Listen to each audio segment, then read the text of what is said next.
Esse é o Ancapso e nós vamos falar agora sobre o Lula, né, que continua com a tática de dobrar a aposta na questão dos BRICS, desafiando o Trump, né? O Financial Times, que é um jornal importante lá na Inglaterra, ressaltou que o Lula parece que não está disposto a voltar atrás e vai continuar batendo no Trump e coisa e tal. E o problema disso daqui é que, se você olhar o resto dos países, você vê vários países fechando acordo com os Estados Unidos, a Europa fechando acordo com os Estados Unidos, a Argentina, um monte de países fechando acordo com os Estados Unidos. E o que esses países todos têm em comum? Bom, nenhum deles adotou essa tática do Lula de ficar batendo no Trump, né? Ou seja, ao contrário de Lula, a maior parte dos líderes globais evitou provocações a Trump. Não é questão de ceder tudo para o Trump, é pelo menos não provocar o cara, né? Não contestar o cara. Vamos entender esse caso aqui, porque existem vários contextos nessa história aqui, e lógico, o resultado disso todo mundo sabe, né? Sem negociação, o tarifaço dos 50% é o melhor cenário para o Brasil, dizem economistas, ou seja, a expectativa do pessoal é que é disso para pior daqui para frente. Essa notícia foi sugerida por Caralisson, Moarida e várias outras pessoas. Obrigado aí ao pessoal que sugeriu notícias lá no nosso site, no visãolibertaria.com. E obrigado a você que está assistindo o nosso vídeo. Se você gosta do nosso conteúdo, por favor, deixe o seu like e se inscreva aqui no canal, né? Pois bem, o Financial Times, que é um jornal inglês muito importante, muito influente, coloca aqui ó, que o Brasil está dobrando a aposta nos BRICS, desafiando Donald Trump, né? Então, depois do Trump ter colocado as tarifas de 50%, o Lula tem adotado uma retórica em que ele ressalta que não porque é importante que o Brasil vai bater nos Estados Unidos, soberania, soberania, a gritaria que o Lula tem feito por aí, falando sobre esse assunto, né? E como eu falei para vocês, isso tem dois motivos para o Lula, né? Esse é o grande problema, não é um motivo só. Um dos motivos pelos quais o Lula faz isso é porque ele achava que ele ia ter o efeito Canadá, que a popularidade dele ia melhorar aqui no Brasil, porque o brasileiro ia ver que o Lula que é o verdadeiro nacionalista e não sei o que lá, e essa parte do efeito Canadá não deu muito certo não, tá? Não colou, não decolou o efeito Canadá, né? Mas existe um outro motivo para o Lula fazer isso, como eu já expliquei para vocês, é um motivo que o pessoal finge não perceber. A imprensa tradicional socialista brasileira, o empresariado, a galera que fez o L em 2022, da Cartilha da Democracia, que falava que não, Bolsonaro não pode, tem que ser o Lula o democrata do Lula, né? Finge não perceber que existe um segundo motivo para o Lula ficar brigando com o Trump, que é a aposta no merda total, né? Se der a merda total, ele pode fazer um estado de sítio, um estado de defesa, alegar que estamos brigando com os Estados Unidos, suspender a eleição, fazer sabe-se lá o que em 2026. Não interessa se o Congresso vai ou não aprovar o estado de sítio ou o estado de defesa, porque no final das contas, se não aprovar, ele vai passar para o STF. O Xandão, que está tão puto quanto ele, vai aprovar, porque tudo cai no Xandão, lá o sistema de sorteio do STF, vocês sabem como é que funciona, e aí arrisca a gente realmente entrar numa ditadura completa. Essa é a segunda perna da estratégia. Muita gente está fingindo que não entende. Não, como é que pode? O Lula, será que o Lula é tão burro assim? Bom, o Lula é burro, tá? Ele está fazendo isso também por burrice, eu não duvido nada, né? Como eu falo com vocês, o Lula é um cara que é atrasado, ele está parado no tempo, ele não acessa celular, não usa rede social e coisa e tal. E infelizmente, hoje em dia, na nossa sociedade atual, quem faz isso está se isolando da sociedade, está ficando de fora da conversa social, né? E o que acontece é isso, o Lula está vivendo num mundo, porque esse tipo de coisa já foi fácil, tá? Antigamente se fazia muito isso, o presidente de um país tinha um discurso para dentro do país e outro discurso para fora. Né, para dentro do país ele falava, não, porque estamos defendendo a nossa democracia, soberania, soberania, não sei o que lá, e coisa e tal, mas para fora tinha outro discurso, não, pois não, quanto KY que você quer usar, e não sei o que lá, e coisa e tal, o discurso era outro para fora, né? Só que, o que acontece com as redes sociais? As redes sociais, meu amigo, é uma praça só no mundo todo, cara. Viramos uma praça global em que todo mundo discute tudo. Eu volto e meia me pego vendo discussão da oposição da Hungria contra os húngaros e com o governo do Orbán, e discussão da Ucrânia e da Polônia e da Hungria. E caramba, cara, viramos uma praça global, a gente vê os assuntos de todo mundo sendo conversados hoje em dia. E é lógico que você não pode mais fazer essa estratégia.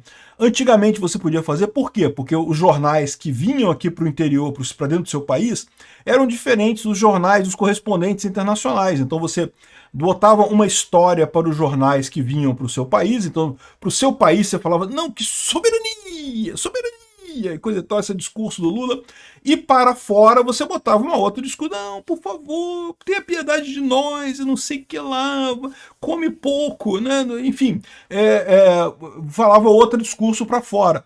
Mas agora não dá mais para fazer isso. O Lula está tentando fazer essa coisa que era comum. Ele não está fazendo um negócio absurdo, totalmente sem sentido. Era uma coisa que era comum, uma coisa de 20 anos atrás.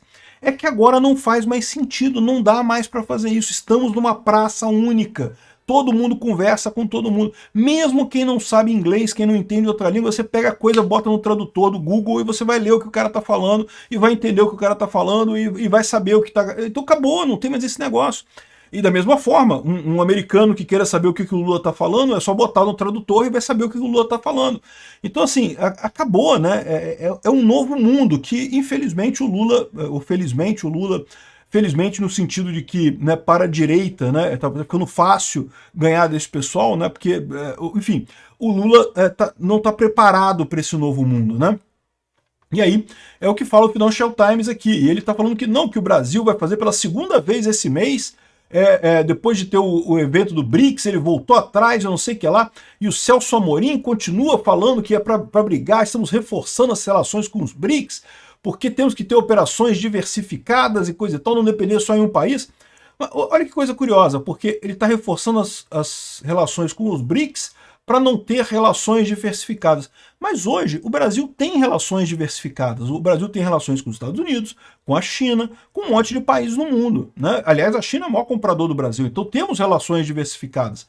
Ao contrário, o que ele está querendo fazer aqui é ter uma relação única com a China, né? O que o Celso Amorim está querendo é jogar o Brasil dependente da China. Esse é o ponto, né? Enfim, ou seja, o pessoal aqui está colocando que é uma estratégia arriscada. Por quê?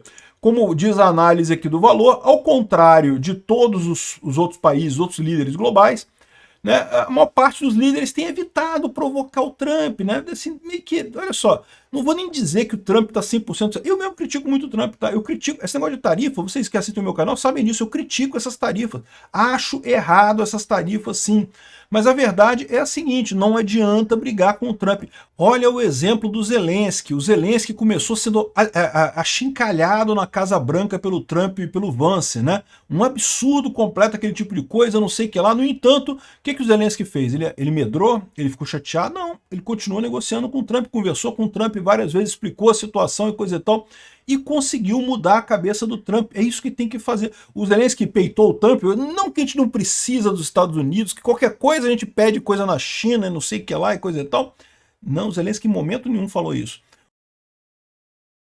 O Zelensky reconheceu que os Estados Unidos é importante pra caramba.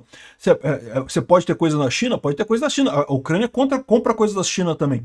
Mas para que você vai abrir mão dos Estados Unidos, o maior país do mundo, a maior economia do mundo, a troco de birra, né, forçar alguma coisa? Não é esse o caminho. O caminho é você entender o problema, você conversar e coisa e tal. E uma coisa que também ficou muito patente na última reunião da OTAN, né? Eu até falei sobre isso nos meus vídeos lá da Ucrânia. Vocês sabem, eu faço diariamente vídeos sobre a guerra na Ucrânia lá no meu outro canal, no Mundo em Revolução. E como é que foi esse processo de convencimento do Trump, né? Uma coisa que o pessoal notou é o seguinte, o Trump é um cara que ele é muito sensível a elogios e a retórica, né? Então o pessoal passou a fazer as coisas como o Trump quer. O Zelensky botou o terno. O Zelensky não usava terno, porque, né, ele quer mostrar solidariedade com os soldados ucranianos, com o povo ucraniano, que está todo mundo vivendo num clima de guerra, então ele não usava terno, usava só uma roupa. Ah, o Trump quer que eu use terno? Eu botei o terno, botei gravata, botei terno e fui lá encontrar com o Trump. Não tem esse negócio não, a gente tá aqui para conversar. Estamos aqui para dizer, olha só, cedi ao Trump, estou aqui para... Tem que assinar acordo de minerais, assinamos o acordo de minerais, é isso daí.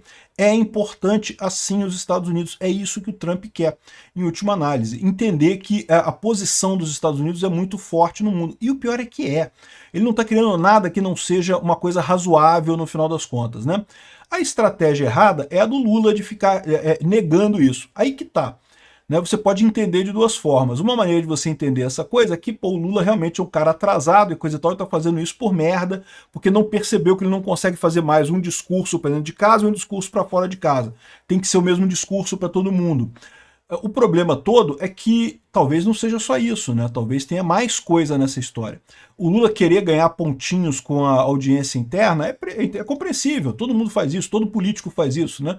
Político e mentira são coisas que andam lado a lado, não tem diferença uma coisa para outra. Mas, no caso do Lula, tem uma outra alternativa que eu acho pior, que eu acho mais complicada, né? O Lula nunca escondeu que o sonho dele era uma revolução, tipo a Revolução Cubana aqui no Brasil. Aliás, todos esses comunistas de cabeça branca da América Latina, todos eles têm esse tipo de sonho de Revolução Cubana, né? Por algum motivo, esse pessoal caiu, quando era criança, caiu do berço, bateu com a cabeça no chão e ficou com esse problema mental de achar que Revolução Cubana foi um sucesso. Olha como é que está Cuba. Né? Ou seja, então, esse pessoal tem esse problema mesmo. Então, eu não descarto essa possibilidade.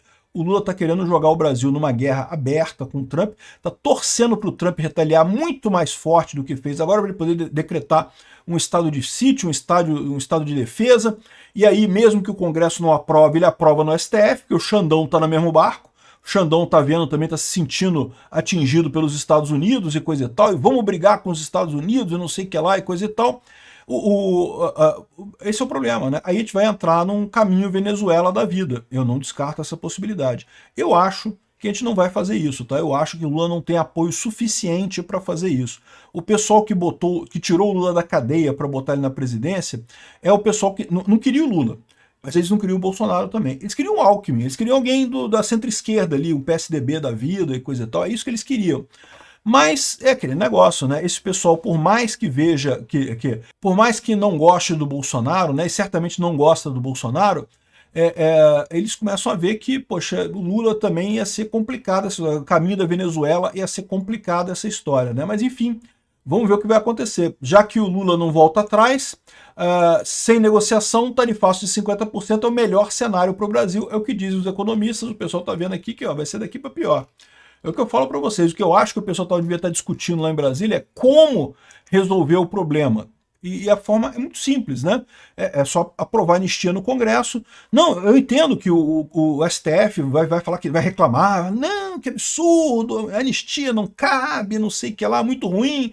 Mas já que o Congresso aprovou, então deixa para lá. O Lula também não sanciona aqui, porque não sei o que lá, e pronto. Resolve-se o problema muito rapidamente, sem nenhuma complicação adicional, né? Vamos ver qual vai ser o caminho que a gente vai seguir.